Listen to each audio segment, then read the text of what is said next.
கல்யாணி, இது சத்யா ஃப்ரெண்ட் ஆச்சே, இந்த நேரத்துல கூப்பிடுறா? ஏய் சத்யா, என்னடி தூங்கிட்டியா? ஒரு ஷாக் நியூஸ் டி. நாளைக்கு ஆடிட்டர் வராங்களாம். சத்யா, அக்கவுண்ட்ஸ்ல ப்ராப்ளம்னு 2 நாளா புலம்பிட்டு இருந்தல, இப்ப என்னடி பண்ண போற? ஹலோ. ஏய் சத்யா, என்னடி ஆம்பளை குரல்ல பேசுற? ஹலோ கல்யாணி, நான் அர்ஜுன் பேசுறேன். அர்ஜுன் சாரா? நான் சத்யாக்கு தானே போன் பண்ணேன். சாரி, தவறுதலா உங்களுக்கு போன் பண்ணிட்டேன். நான் கட் பண்ணிடுறேன். Hello hello Kalyani, Sathya phone என் கிட்ட தான் இருக்கு. நீ சரியான நம்பருக்கு தான் போன் பண்ணிருக்க. புரியல சார். சத்யா போன் உங்ககிட்ட எப்படி? அதெல்லாம் விடுங்க.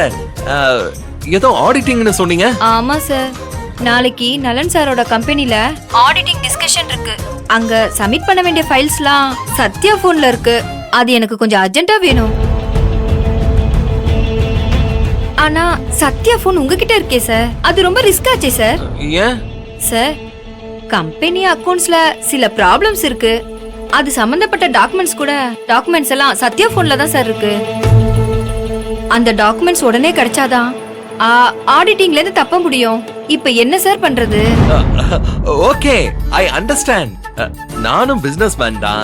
நீ ஒண்ணு கவலைப்படாத.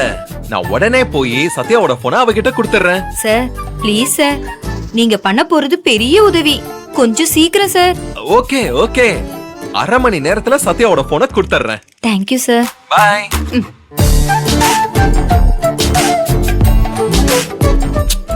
சார்ஜ் ரொம்ப கம்மியா இருக்கே.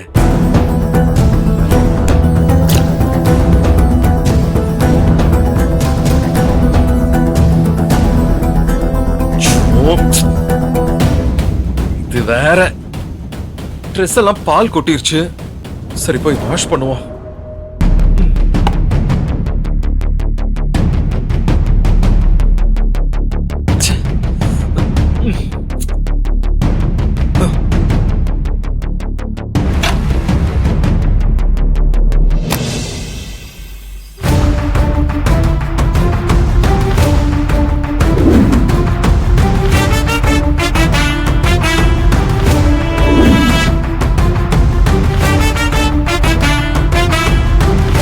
அபி, என்ன மொத்தமா மறந்துட்டீங்களா அபி?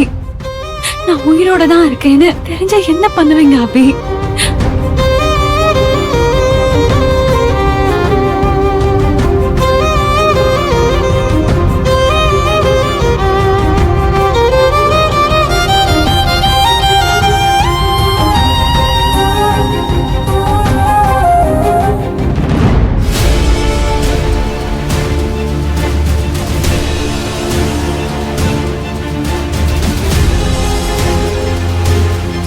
அபி, நான் உங்களை எப்ப பாப்பேன்?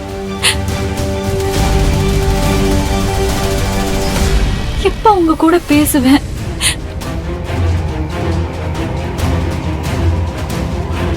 நீங்க இல்லாம நான் என்ன பண்ணுவேன் அபி?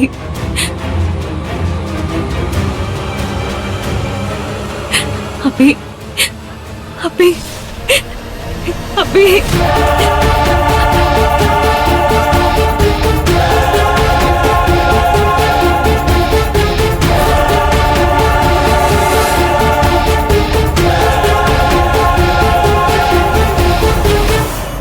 அம்மாடி, அப்பா, என்னம்மா அபி அபின்னு யார் பேரையோ சொல்லிக்கிட்டு இருந்த? யார்மா அந்த அபி? அபி, அபி அப்படிலாம் யாரும் இல்லையேப்பா. இல்லம்மா, நான் இப்ப கேட்டனே, என் காதல நல்லா விழுந்துச்சே. அபி, நான் உன்னை எப்ப பார்க்க போறேன், எப்ப நான் உங்ககிட்ட பேச போறேன்னு சொல்லிட்டு இருந்தியே.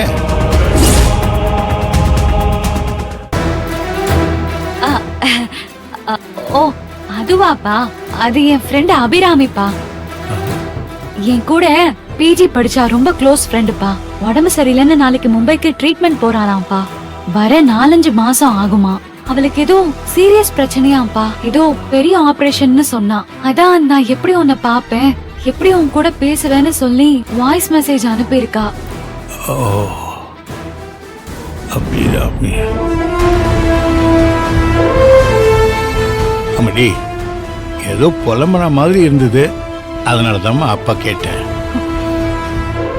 நீ ஒன்றும் கவலைப்படாதம்மா, அவங்களுக்கு எந்த குறையும் வராது. அவங்க நல்லபடியா குணமாகி திரும்பி வருவாங்க. நீங்க 2 பேரும் பேசுவீங்க, சந்தோஷமா இருப்பீங்க. மனசை போட்டு குழப்பிக்காதம்மா, எதையுமே நெகட்டிவா நினைக்காத, பாசிட்டிவா நினை. புரிஞ்சுதா? மனசெல்லாம் போட்டு குழப்பிக்காதம்மா, நிம்மதியா தூங்கு. சரிப்பா.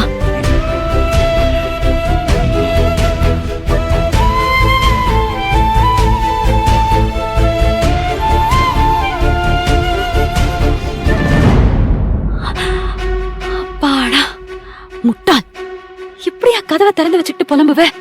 நல்ல வேலை, அப்பா சந்தேகப்படாத அளவுக்கு சமாளிச்சாச்சு.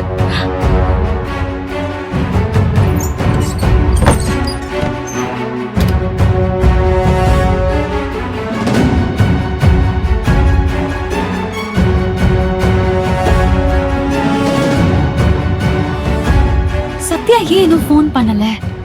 செல்வநாயகிய பார்க்க அவங்க வீட்டுக்கு போறதா சொன்னா, ஆனா அதுக்கப்புறம் அத பத்தி பேசவே இல்ல. திடீர்னு காலையில வீடியோ கால்ல வந்தா, ஸ்வீட் சர்ப்ரைஸ்ன்னு சொல்லி யார்கிட்டயோ பேச சொன்னா. ஆனா திடீர்னு வீடியோ காலையும் கட் பண்ணிட்டா. என்னவா இருக்கும்? என்னவா இருக்கும்? அது அது அபி கேபின் மாதிரி இருந்துச்சு. அப்போ அவ அபிய சந்திச்சிட்டாளா? அபிய பாத்துட்டாளா?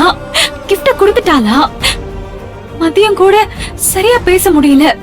செல்வநாயகி பக்கத்துல இருக்காங்க, நைட்டு பேசுறேன்னு மெசேஜ் பண்ணிருக்கா. அதுக்கப்புறம் அவகிட்ட இருந்து ஒரு போன் காலும் இல்லையே. ஐயோ, நமக்கு இதுக்கு மேல பொறுமை இல்ல, நம்மளே போன் பண்ணி பார்க்கலாம்.